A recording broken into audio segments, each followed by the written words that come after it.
बोलो श्री कृष्ण भगवान की जय हो। विष्णु लक्ष्मी की जय।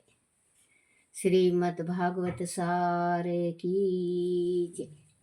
श्रीमद् भागवत सार में 561 संसार सुख में फंसा व्यक्ति ईश्वर भजन नहीं कर सकता। 562 अति पापी को भी निराश होने की जरूरत नहीं है। भगवान का नाम जपने से पाप नष्ट होते हैं। केवल नियम बनाने की आवश्यकता है। नियम बनाओ।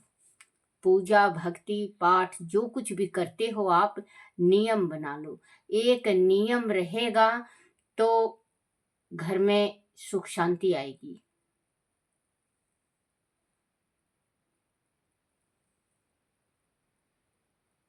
तो कहते हैं नियम बहुत जरूरी है बनाना। अति पापी को भी निराश होने की जरूरत नहीं है। भगवान का नाम जपने से पाप नष्ट होते हैं। केवल नियम बनाने की आवश्यकता है। 563 श्राप का उत्तर आशीर्वाद से दे। वही संत जो कोई जैसे मतलब श्राप देते हैं, किसी से भी गाली गलौज करते हैं, जा तू ये हो जाए, जा तू वो हो जाए। श्राप कभी नहीं देना चाहिए।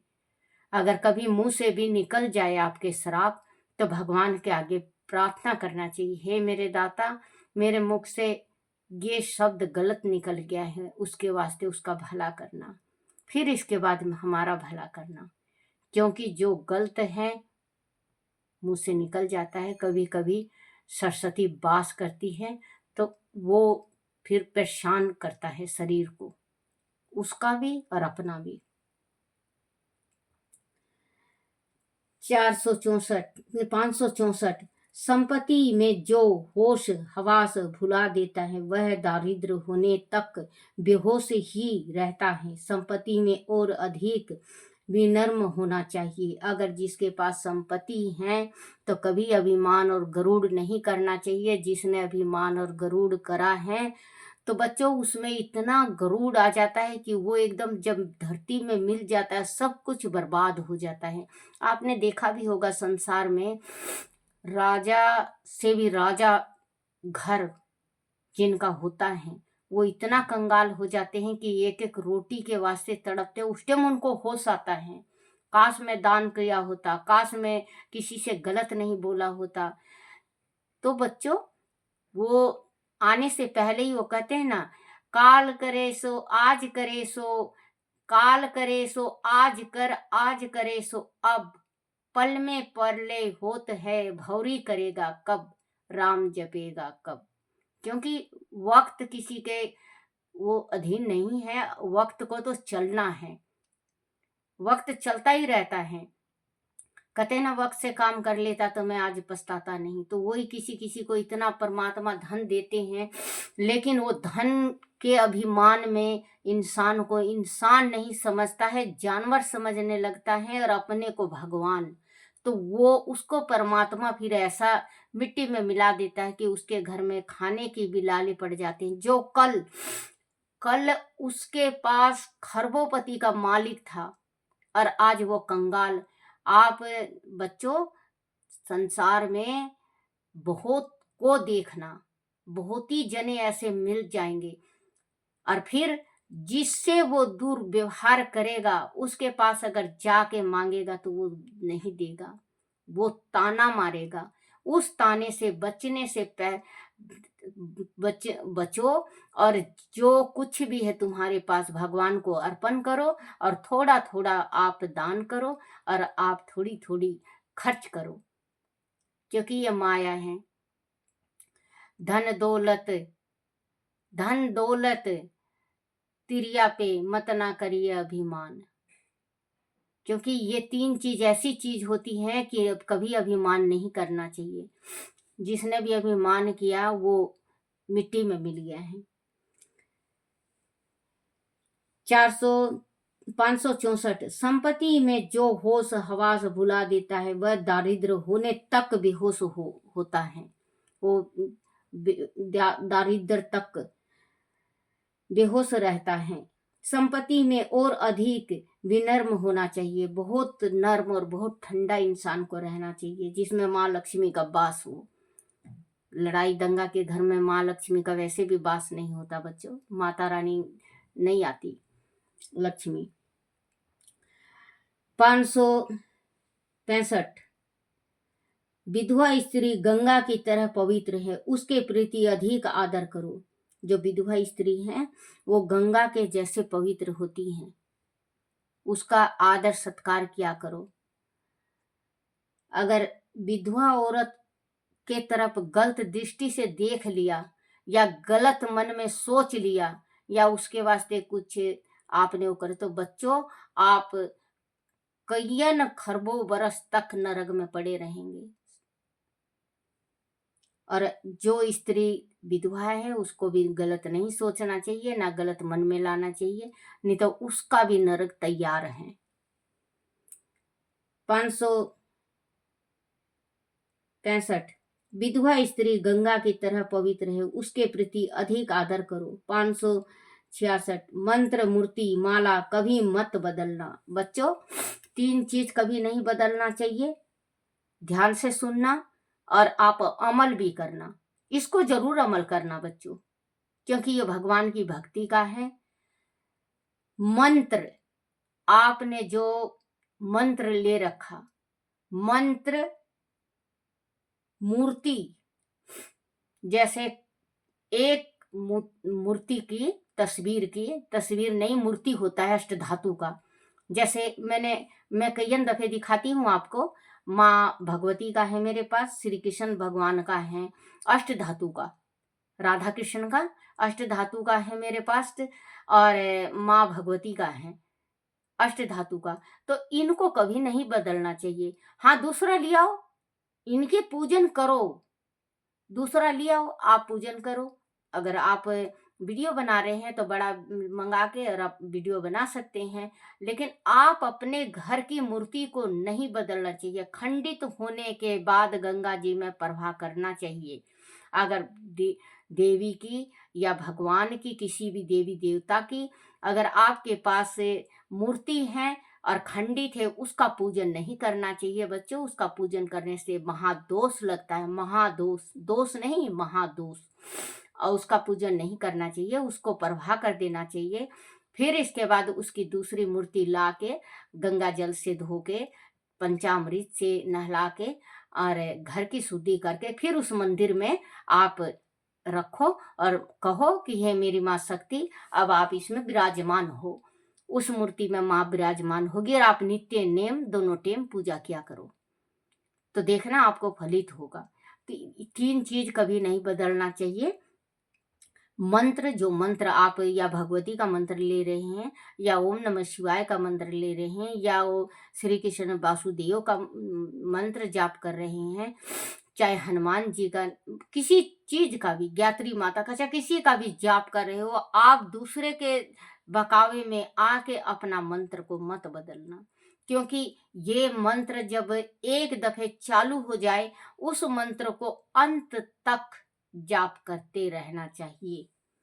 मंत्र मूर्ति माला, जो माला आप ने जपना स्टार्ट किया है, या तुलसी का ले लो या आप कमल का होता है उसका ले लो या हल्दी का ले लो, चाहे किसी चीज का भी ले लो। मंत्र मनिया कभी नहीं बदलना चाहिए। हाँ, अगर टूट जाए, खंडित हो जाए तो प्रवाह कर दो, उसका भी यही नियम है, प्रवाह कर दो। और एक कभी आसन नहीं बदलना चाहिए बच्चों। इसमें आसन का है कि नहीं, रुको मैं बता रही हूँ। मंत्र मूर्ति माला कभी मत बदलना, इसमें 2 ही चीज का दिया है। बाकी ये जो आसन होता है, रोज की रोज नया आसन पे बैठ के पूजन नहीं किया करते। एक आसन बना लो, वो भी बनाना है तो आपको गरम, जैसे कि आपने पहले तो कंबल आया करता, दूसरा कंबल होया करता, वो बहुत शुद्ध होता है कंबल, जो चुभता है, वो उस कंबल का आप आसन बनाओ। एक आसन, अगर 12 साल तक वो आसन आपके विराजमान है तो वो भी सिद्ध हो चुका है, वो आसन भी सिद्ध हो चुका है।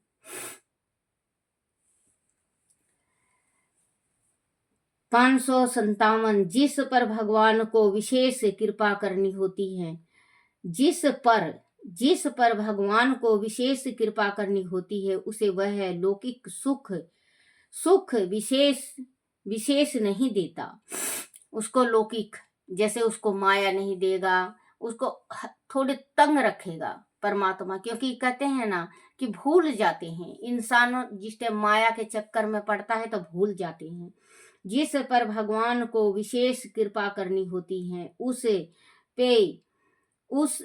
वह लौकिक सुख विशेष नहीं देते। लौकिक सुख में विघ्न आवे तो समझना कि कोई अलौकिक विशेष सुख भगवान देने वाले हैं, इसीलिए विघ्न आया है। भगवान की साधना कृपा जीव को अलौकिक सुख देती है।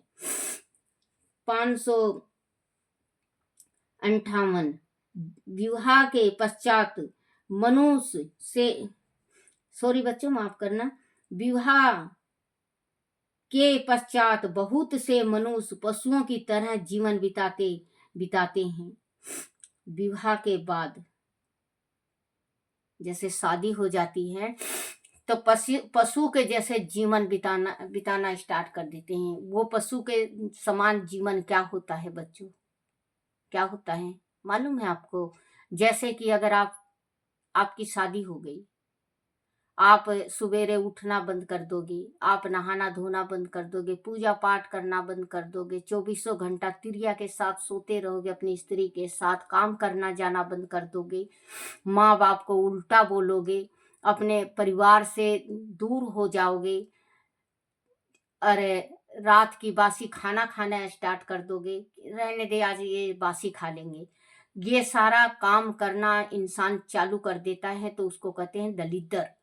शादी के बाद इंसान को अपनी स्त्री को भी, औरत को भी समझाना चाहिए और खुद भी करना चाहिए। और उस स्त्री को, अगर पुरुष आलसी कुड़िया है, अगर आलस कर रहे हैं और उठ नहीं रहा है, तो स्त्री धर्म पत्नी क्यों कहा गया है? पत्नी धर्म की होती है। धर्म जिस घर में धर्म होता है उसके घर में किसी चीज की कमी नहीं होती। तो आप स्त्री हैं, आप अपने पति को समझाओ, आप उनको उठाओ, गुरु दक्षिणा दिलवाओ, मंत्र जाप करवाओ, भक्ति करवाओ, गौ को रोटी दिलवाओ, चारा दिलवाओ, सेवा करवाओ। आजकल बच्चों गौएं तो बाहर सड़कों में हैं, देखो बुरा मत मानना, गौ तो जो गाय है वो तो बाहर सड़कों में। अब जो कुत्ते हैं वो बेड पे, कलयुग आ गया है बच्चों, क्योंकि कहते हैं गऊ फिरे बाहर सड़कों पे और कुत्ते बेड के ऊपर है, गौ माता की करे निरादर, कुत्ते जीभ चटावे से, कुत्ते मुँह चटावे से।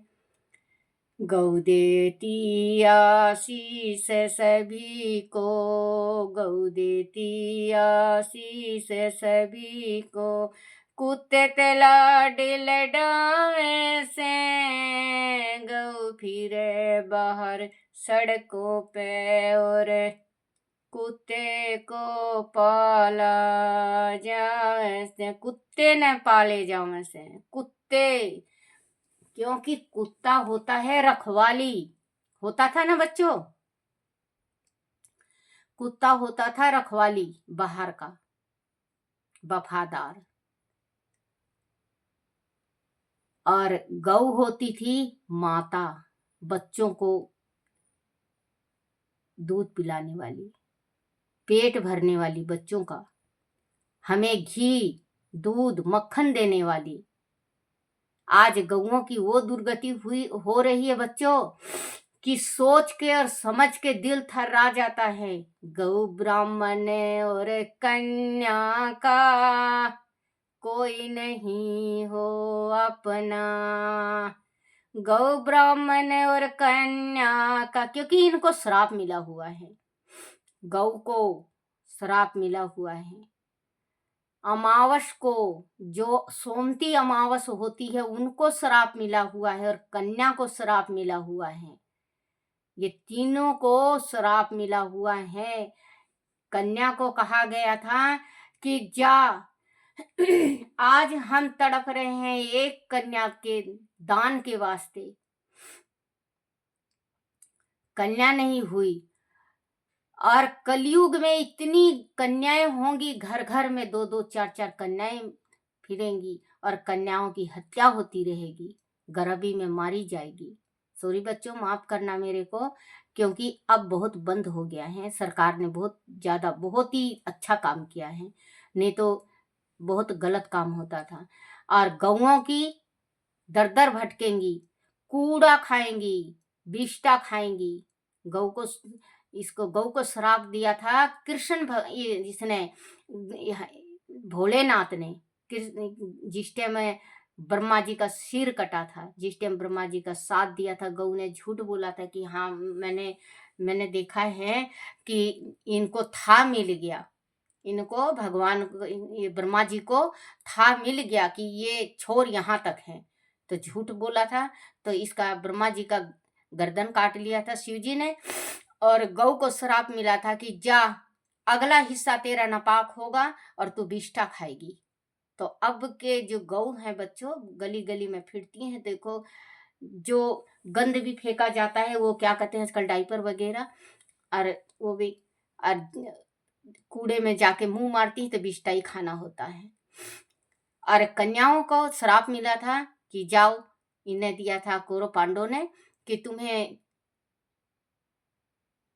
घर घर होगी 3-3 4-4, तुम्हारा निरादर होगा, कोई तुम्हारा आदर नहीं करेगा। और इसको भी श्राप कौरव पांडवों ने दिया था सोमती अमावस को। सोमती अमावस नहीं पड़ा, उनके जीते जी सोमती अमावस के इंतजार करते करते वो इस दुनिया को छोड़ के चले गए। तो सोमती अमावस बच्चों देखना, तीसरे महीना में सोमती अमावस हो जाएगी। 6 महीना में, 1 साल में तो 3 दफे या 2 दफे आना ही आना होता है समोती अमावस का। ब्राह्मण का नहीं होता बच्चों, माफ करना जुकाम हो गया है। ब्राह्मणों का, अब विष्णु भगवान जितना ब्राह्मण को प्रेम करते थे, अब कहाँ रहा। अब ना वो ब्राह्मण रहा और ना वो भक्त रहा, ना भगवान।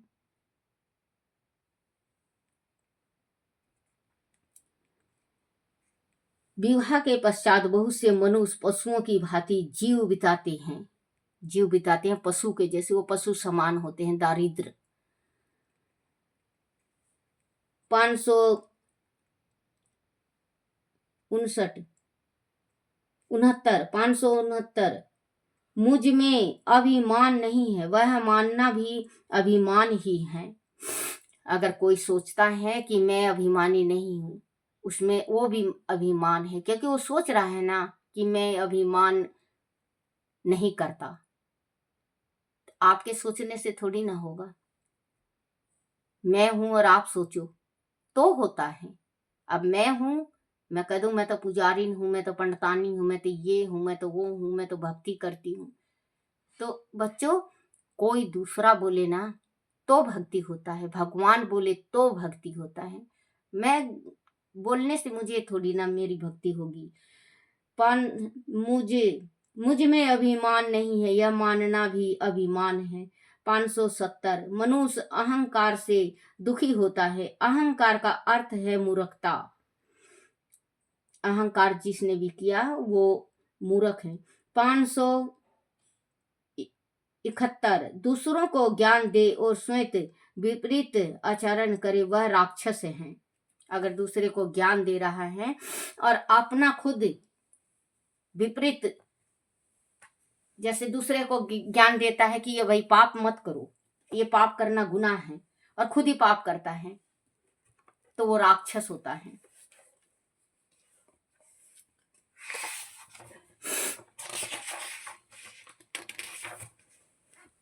बोलो श्री कृष्ण भगवान की जय। हरिवंश पुराण की जय। हरिवंश पुराण में द्वारिका पर आक्रमण वेश पान जी ने आगे कहा, हे राजन, इधर पौंड्रुक भी नारद जी का उत्तर सुनकर अत्यंत कुपित होकर अहंकार से फूल कर 8,000 रथों, 10,000 हाथियों और अरबुद संख्याएं में पैदलों की सेना सहित रात्रि ही में मसालों के साथ द्वारका नगरी की ओर कूच कर गया।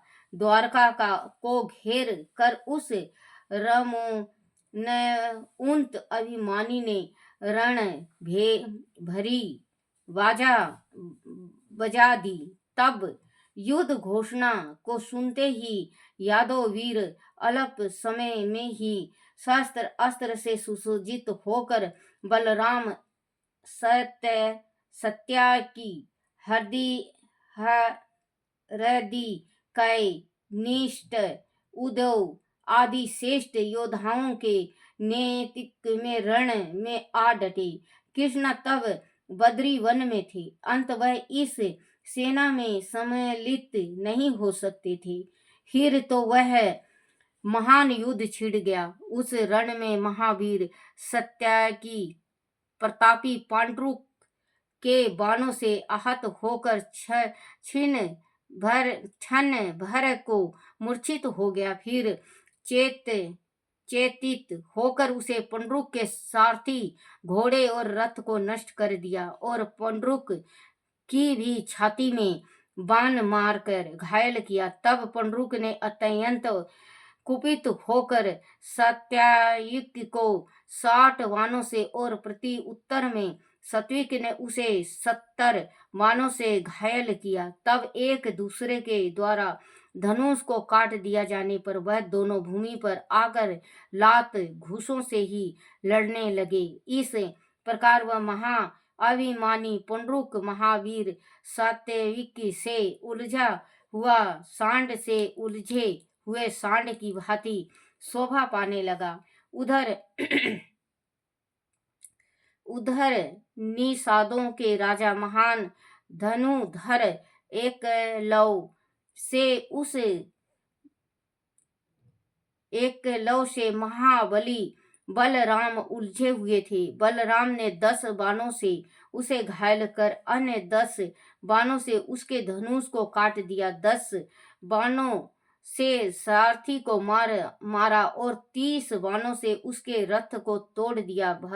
भाल नामक एक ही बाण से उसके रथ की ध्वजा की भी काट डाली। तब 10 ताल वृक्ष जितना दुष्ट और विशाल धनुष को उठाकर एक लव ने बलराम को अपनी बाण वर्षा